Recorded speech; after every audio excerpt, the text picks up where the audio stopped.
Clémence. Bonjour Anne-Laurence. Alors, le Maroc, et une question assez étonnante. Le christianisme, y a-t-il sa place, oui ou non?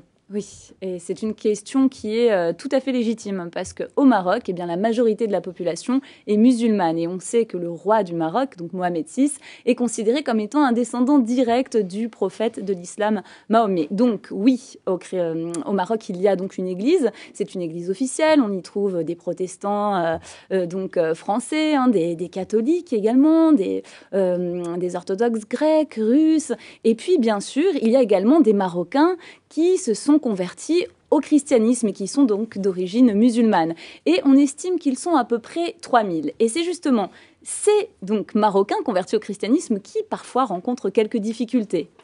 Alors bien sûr, ils sont acceptés, du moins, oui, acceptés. On sait que la constitution marocaine donne tout à fait le droit à quiconque le souhaite de se convertir au christianisme. On ne connaît pas, juridiquement parlant, un cas d'une personne qui aurait été condamnée parce qu'elle se serait convertie au christianisme.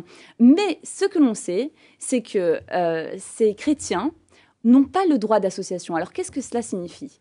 Ils ne peuvent pas organiser une fête chrétienne ou tout simplement organiser l'enseignement de leurs enfants ou leur culte dominical dans un lieu quelconque qu'ils puissent louer. Ils sont tout obligés de faire chez eux, à huis clos, absolument coupés du reste de la population.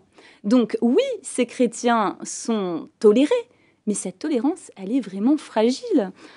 En avril 2013, le journal Akhbar Al-Youm a précisé que l'institution présidée par Mohamed VI a émis une fatwa affirmant que le musulman qui change de croyance, donc qui est la règle de l'apostasie, mérite la peine de mort. C'est très inquiétant que Mohamed VI ait approuvé cette fatwa. Du moins, c'est difficile pour l'évolution de la situation au Maroc. Mais soyons positifs. Espérons que le Maroc puisse choisir la liberté de culte pour donc son pays. Eh bien, ce serait un grand bol d'air pour tout le monde. Un grand bol d'air pour les Marocains qui déjà verraient l'attrait des Européens, par exemple, qui pourraient accroître pour leur pays, mais aussi pour les chrétiens d'origine musulmane qui auraient un peu plus qui pourraient respirer, tout simplement. Oui, vous avez raison. Finissons sur une note d'espoir. Merci Clémence.